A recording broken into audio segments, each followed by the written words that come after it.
BASKEY. Welcome to the Town of Basketball and Hockey Podcast. I'm your host, Adam Hess, and with me, he's been chanting USA for the last 45 minutes straight. It's Mike Regan. Mike, how you doing today? USA! USA!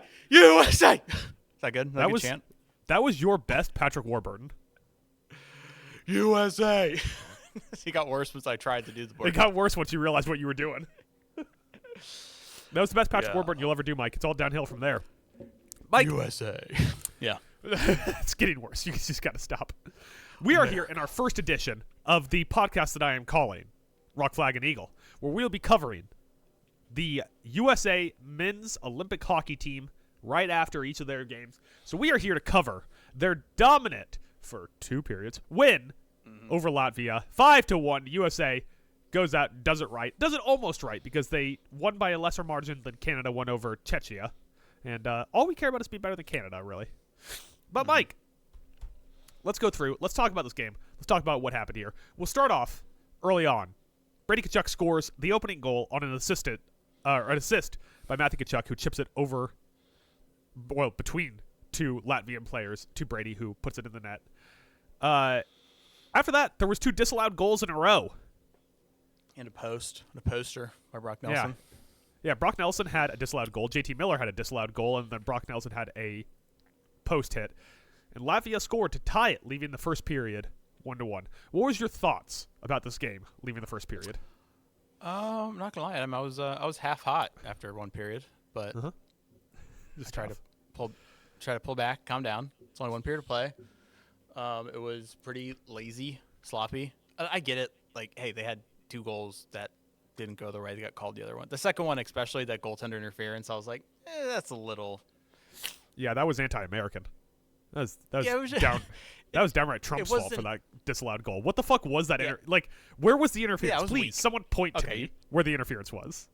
All right, if you're going to call it weak, then I'll jump in. I was going to say it was like iffy, 50-50, but I thought it was a pretty weak goaltender interference. But I don't know what the interference call was. Like, they were like, he encroached. He was outside the the goalie circle when he made contact with the puck. I don't know what the issue was. Olczyk even made the point where he's like, I see like the contact there, but he's like, really, like that redirection, like there was nothing that was going to stop that. Like the contact had nothing to do with the goal. Yeah. So whatever. So you can say like, hey, they had 2 disallowed goals, so but they still, even with that shouldn't have been a factor. They were tied 1-1 with Latvia at the end of 20 minutes. I felt like they came out playing kind of just a little sloppy, a little lazy.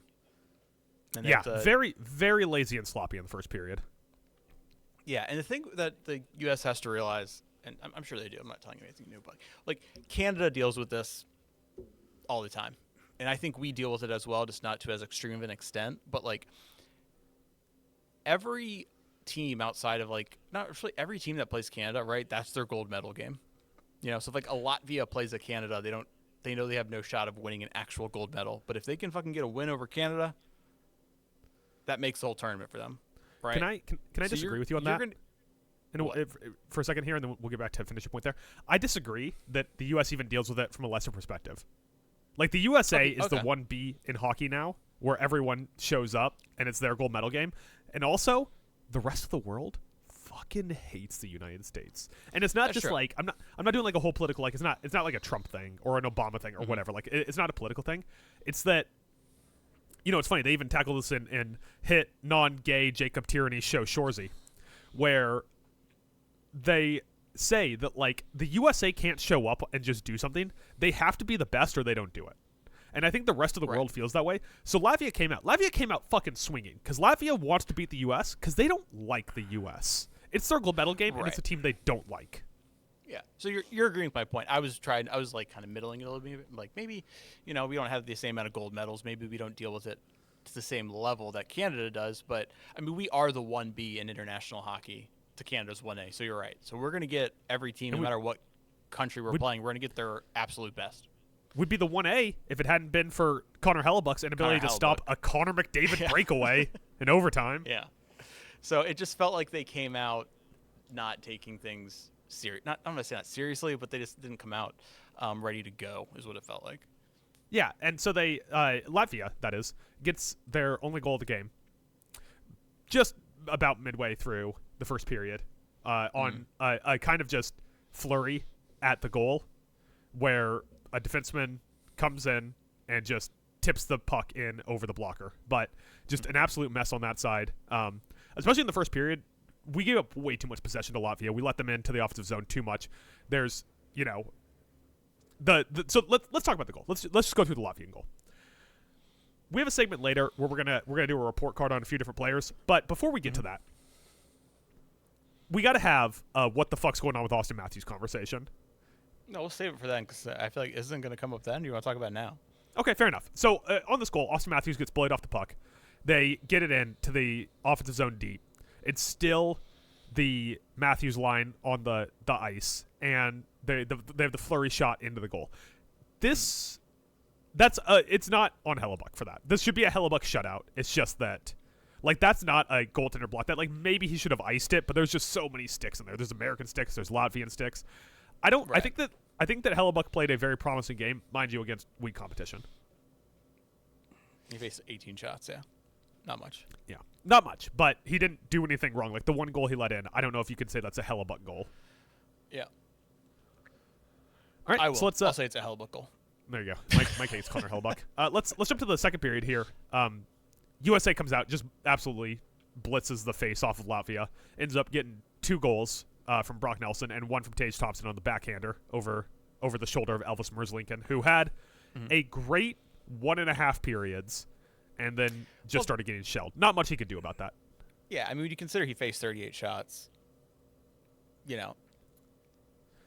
and a lot of them coming in succession. Like, he was getting peppered for stretches there where they just couldn't get possession back from us because it felt like once we got the second goal there, once Brock Nelson got that second goal, then, like, USA started rolling. That was a great Jack Hughes assist on the second goal, too. It was. Jack Hughes played a good game. The most impressive thing with Merzlinken, too, is that sequence near the end of the first period when the defensive pair for Latvia gets stuck on the ice for over 3 minutes, and the USA is just hounding them in the zone, and they don't give up a goal. Yeah. He finally manages to ice the puck and get the new line in, and it looked like he was going to die. Oh, yeah. Yeah, we had the shift where we had their defense, like, their same defensive pairing was out there for, like, 3 minutes. They got called for a penalty. Like, they were just after they got called for that penalty, we brought in the extra skater. I don't know how we didn't score because the Latvian, like, players just, like, basically stood still, exhausted, and then they finally touched the puck to get the whistle, and yes, Merzlinken looked like he was keeled over, sucking wind. I've never seen a goalie that exhausted. Yeah. But yeah, so we get the 2 Brock Nelson goals, we get the Tage Thompson backhander, and then in the third period, kind of just laid off the gas. Austin Matthews scores on the power play, just coast to a win there. Basically, everything after 10 minutes into the second period, it was just so far in USA's direction that, I mean, even in the first period, it was just the 2 disallowed goals, the 1 post, and then gave up a flurry adjusted goal. Like, there's a different narrative if any one of those 4 things happens in the USA's favor instead. With that, Mike, was there any recap items that I missed there that you wanted to cover? No, I think you hit them. Let's get to some of our segments here. So we'll start with this. Let's start with the concern index. We're going to be doing this after every game, just talking about Team USA and their performance. How concerned are you about Team USA's gold medal chances after this game? Scale of 1 to 10, with 10 being like we're not even making a medal round. 3. Like, I'm very low on the scale. Feeling good. Yeah, I think 3's about right. Like, that first period was concerning, but it was just a slop fest more than anything. Yeah. It looked like a bunch of guys who play on different NHL teams, and the brothers Hughes and the brothers Kachuk played very well together because they've been probably playing together since they could pick up a hockey stick. Yeah, Eddie Olszuk had, like, the cringy line where, like, Quinn Hughes fed Jack Hughes for, like, a shot, and he was like, how many times? It was either Olszuk or the what's-his-face who was doing play-by-play was like, wonder how many times they practiced that in the backyard. I was like, fuck you, bud. What a dorky thing to say. Shut up. Even he actually, I think he said on the driveway, and I was like, who's playing hockey on the driveway? Especially when your dad's, because it was either like you said, it was either Hughes or Kachuk. But I also love the idea that he said that, and it was the Kachucks, and it was like, you think that with their NHL ass dad, they couldn't afford a rink in the backyard? No. They're out in the street on some rollerblades. having a good Keith car. Kachuk sitting out there drinking. Yeah, Keith Kachuk sitting out there drinking a 6-pack and pelting them with BBs. So I think we're both out of 3. Mm-hmm. The next game we have up is against Denmark, which we'll preview here in a minute. But I'm gonna go ahead and assume that that's not going to move the needle very much on how worried I am, one way or another, unless we lose. If we take care of business against them, it's not going to assuage my fears until we get a real opponent. Like Denmark's pretty soft. They lost 3-1 to a middling German team that I know that you're big on because they have JJ Paterka, but they lost 3-1 to a middling German team. So I'm not too concerned about Denmark, but we'll come back to the concern index after the Saturday game. With that, Mike, I talked about this segment earlier, so let's get into it. Let's give out some report cards. Let's give me 2 players that passed. And I'll give you 2 players that passed, and we'll move on to the 2 players that failed. So give me 2 players that passed on your report card today. One is, right off the bat, Jack Eichel. Like, and this just goes to the Austin Matthews thing. Like, Austin Matthews isn't the best, like, United States forward in hockey anymore. No. Like, it's Jack Eichel. You can make an argument for a couple other guys, but I think it's Jack Eichel. And it's not especially when you talk about a big extreme, but when you talk about two-way play, like Austin Matthews, I get is like a pretty good defensive player, but Jack Eichel, he doesn't have the reputation for it, but he should. He's like a Selke guy. Like that guy is a 200-foot hockey player, and he plays. He shows out in international play for that. He does, yeah. And where I feel like Austin Matthews just hasn't, and I know he had the goal tonight, depending on where you are in the world, but. Even that, I mean, that was just a nice feed from Eichel that helps him get that. So Eichel gets a pass. My other pass goes to a guy who I thought immediately stood out compared to when you like replay the Four Nations in your mind, and like that was Quinn Hughes. I thought his presence was noticeable in this game, especially when we were deadlocked at 1-1 for a longer stretch of time than this team should have been against Latvia. He was getting very active offensively. And was trying to make stuff happen. Devotees of Team USA will remember Quinn Hughes was not on the Four Nations team. Exactly. Which is why he doesn't stand out. He was hurt. Okay, my first pass. I mean, like, we can't go through this without mentioning him, right? We got to mention Brock Nelson. Great game from the grizzled vet, Brock Nelson. Great game from the grizzled vet. He should have had 4 goals. Like, how fucking crazy is that? He should have had 4 goals. He's the oldest player on Team USA. The second goal is just an incredible feed from Jack Hughes. Mm-hmm. That I could have shot it into the net from there, but the first goal he put in the work for. The disallowed goal he put in the work for, and then he rang the post. Like he had a great offensive performance, and then I'm sure that on the defensive end he did something. It's hard to tell when you don't have to play defense that often. Mm-hmm. My other pass is so I sorry, I was getting distracted by one of my fails I had written down that I guess could also be a pass here. I'll explain more after the fails. My other pass, Vincent Trocheck. Yeah. Listen, Vincent Trocheck doesn't need to be the best player on the ice. Vincent Trocheck doesn't need to be the second best player on the ice. Vincent Trocheck just needs to go out there and do his job, and that's exactly what he did. Move pucks through the middle. He's able to pass the puck well enough. He's a threat to shoot. He gets to the front of the net. Just doing what he needs to do, man. Yeah. Excuse me. I think that line of Trocheck, Hughes, and Nelson outperformed my expectations. Yeah. It was either that or the Kachuk Eichel line that was the best line on the ice today. And that's crazy to say. Like the line with Nelson and Trocheck was on par with the 2 Kachucks and Eichel today. Mm-hmm. And that's nothing to sell short on the every line except except the Austin Matthews line. But even like the Austin Matthews line had its moment with Dylan Larkin and TJ Miller. Mike, give me a player that I do it every time, man. I do it. You just gotta let it go. Give me a player that failed. Give me an F on your report card for this game. I had to double check like the box score after the game. Like what he did, he was on the team. He did. Kyle Connor, where are you, dude? Do you exist? I heard his name once on the broadcast. Once, dude. And this extends from the Four Nations. Yeah. Here's like a non-factor. Like it's like what international play and playoffs when people are trying their hardest, you just disappear. What is that about? Yeah, and like this so far, one game in, the narrative for the Talent Alone BASKEY podcast is the Jack Hughes redemption. I think it's the Jack Hughes redemption, who we have bullied every second of his existence since the Four Nations because he was bad in that tournament. He was bad in the gold medal game against Canada, and he was, barely touched the ice in overtime, but was also bad in overtime. Like he had a terrible Four Nations, but he came out and redeemed himself in this game. On the other hand, Kyle Connor had a bad Four Nations, and then he was a ghost out there, man. I was looking for him the whole time. Yeah, and like every time I go to complain about Kyle Connor over the next couple of weeks during this Olympic tournament, I'm gonna follow it up with being like, hey.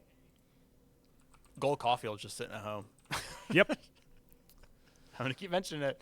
These are the guys who are like, yep, that dude's sitting at home. And the guy who it's funny that I feel like some people didn't like Adam Fox's play in the Four Nations, so he doesn't get the Olympic spot. But there was nothing to like about Kyle Connor's play in the Four Nations, and he still got the Olympic spot. Fucking walked into it, yeah. Yeah. So can I give you a very regular season Kyle Connor stat that just fully explains to you what Kyle Connor also did in this game. I mean, even to a greater extent. But Kyle Connor, 56 games, 64 points. On the season, he's a -3. Yeah. Who's another person who failed on your report card? Just a guy who, I don't know how he's going to fit. I think we're going to have to find the right line combinations for him, and that's Jake Gunsel. Yeah, I knew you were going to say that because you had some Jake Gunsel heat during the game. Yeah, I think just like the way he plays, it's just gonna maybe take some line shuffling to find a place where he clicks good. I don't know if he's not on a team with Nikita Kucherov or Sidney Crosby, he's not the same player. I don't know. Yeah, there was a few moments during the game where he would get the puck in the corner, on the low side of the ice towards the camera, and he would pick up the puck, and I'm like, is that Nelson? Because it was just this big lumbering slow guy. And then it would turn and it would say Gunsel, and then he would trip over his skates or something. He had a tough game. Of the people that came out looking sloppy, he's definitely in that conversation. Yeah. Let me give you my two fails. First off, Jacob Slavin. Listen, man, I love Slavin. I had Slavin on the Olympic roster.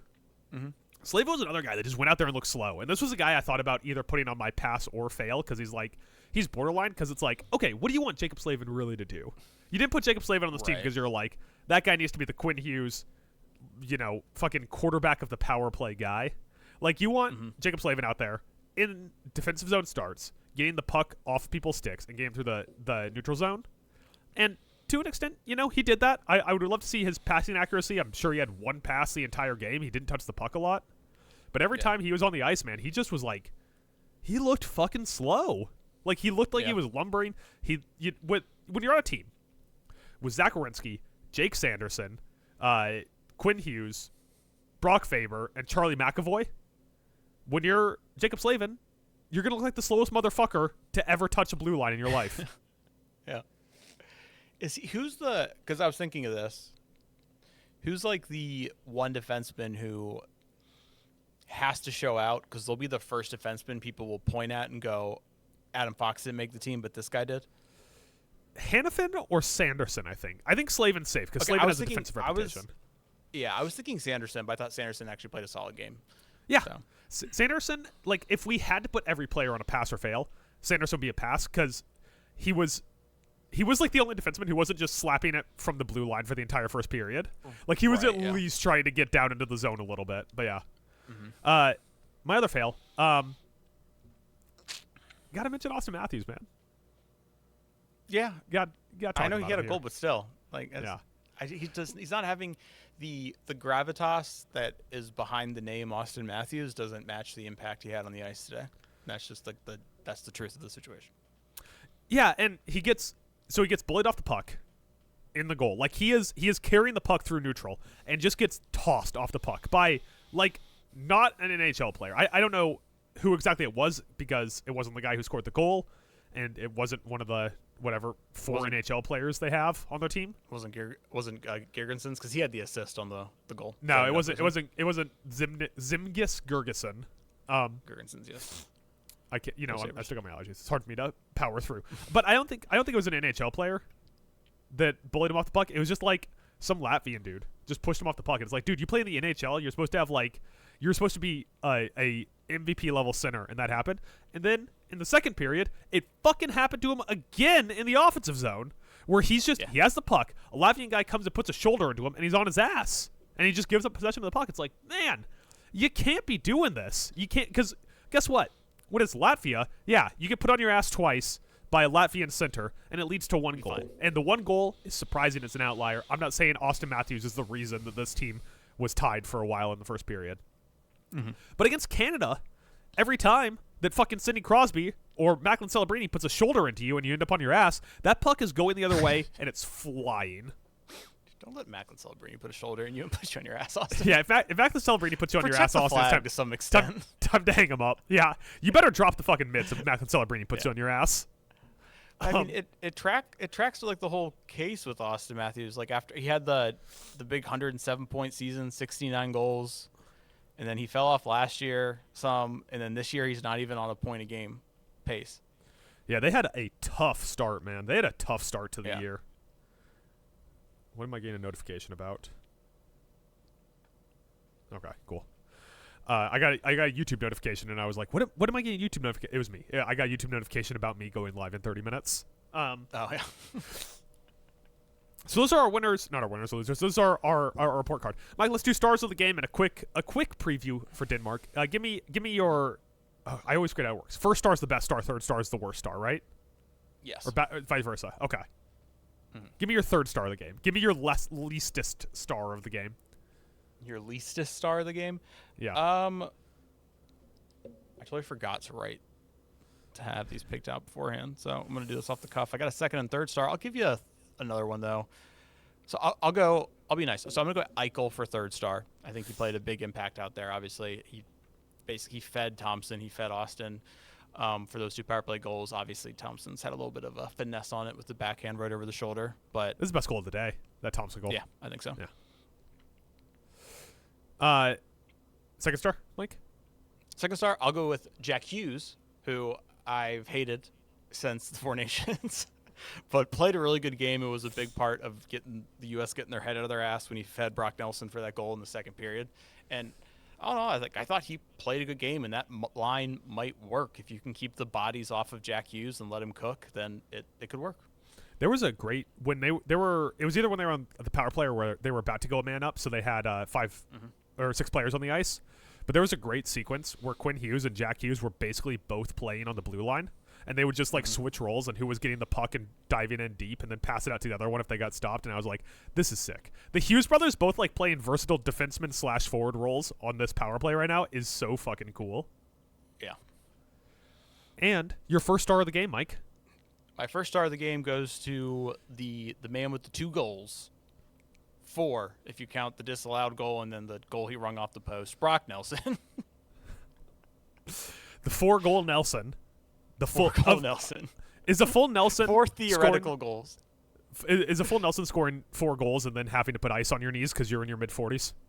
Yes, that's what it is. Yeah. The only one you didn't mention that definitely deserves a star of the game is Quinn Hughes. But outside of that, I think that you hit the nail on the head. All right, Mike. Let's do a quick little Denmark ski. Let's talk Denmark a little bit. Like I said, they lost 3-1 to Germany today. Freddie Anderson still did not look good. You know, we thought send him overseas. Suddenly he was going to look like fucking Martin Brodeur. But no, turns out send him overseas. He's still goddamn Freddie Anderson. Not so much, yeah. Yeah, not great. Their only goal scorer was a guy whose name I'm not going to try to pronounce fully, but his last name is Molgaard. I'm unfamiliar with his game. Fisker Molgaard is his last name. There you go. Who, if anyone, are you worried on the Danish team? I mean, they got some NHL guys, like Bjorkstrand and Ehlers.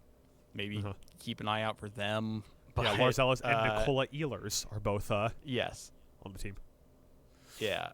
And Oliver Bjorkstrand. Yeah, I'm not worried. I'm going into this game at a very similar way I was going into the Latvia game. Like, all right, there should be another one where we should put up 5 goals. We should win by a few and just keep the motor moving. the women's hockey team in every one of their games has scored 5 goals. The men's hockey team in every one of their games has scored 5 goals. Trump's just going to be pissed if we don't keep pace with the women. Yeah. He's not going to be happy. He's going to be real upset about it. Yeah, I think that if we learned anything from their game against Germany, it's that if you have a Leon Draisaitl-style player, you could probably put a few pucks in the net. And Draisaitl scored. Tim Stützle scored. JJ Peterka with an assist from Germany. And Mike, I just want to, have a conversation with you on the side here. Do you think the USA team is better than a bunch of dudes and also Tim Stützle, Nico Strum, JJ Peterka, and Leon Draisaitl? You think the USA team's better than that? Yes, I do think we're better than that. And you know what I was thinking with their power play 1 unit? Goddamn, it's tough to try to put together a power play 1 unit you can say is close to Team Canada's. But by God, if we didn't do it. With so it's Matthews, Eichel, Hughes, Tkachuk. and Tkachuk, right? No. Thompson was on Thompson. PP1 today. Got it. With one of the Tkachuks, and then I think it was Quinn Hughes, on the defense. But I think we came pretty damn close to putting one together that can compete. Yeah. I mean, you're going up against McDavid, McKinnon, and Crosby. Yeah, probably. So it's tough, but yeah, pretty good power play 1. Germany power play 1, also pretty good. Draisaitl, Peterka, Strum, Stützle, and Mo Seider. That's a good PP. And then Denmark's power play 1, couldn't even tell you. Lars Eller, Nicola Ehlers, Oliver Bjorkstrand, and I'm sure that there's someone else from the forward group on there. Schlarslingen. All right, gonna have to cut that from the podcast because then the Oh, Danish was that are gonna offensive to come the and kill us. Danish? What are you gonna do? Throw some Danishes at me? Mike, give me a final score prediction for Denmark For USA, on USA Saturday. versus Denmark. I'm gonna say the exact same score. I'm gonna say 5-1. I'm gonna say 5-0. 5 goals really? again. I think Hell this time I think locked in Hell's for the gonna first fuck period. The dog. Listen, we were not locked in the first period. We were lazy. We got it out there. There was multiple players who at some point crashed into the board sliding across the ice, including your beloved Tage Thompson. Yeah, it happens. He's very tall. He's like Bambi sometimes. He is. He's a little Bambi-ish. I think we're gonna lock in. Mike, we'll be back on Saturday and Sunday to recap the next 2 USA group stage games, and then after that, the knockout round. So let's get out of here and go live stream in fucking 10 minutes. Woo! USA! USA! USA! USA!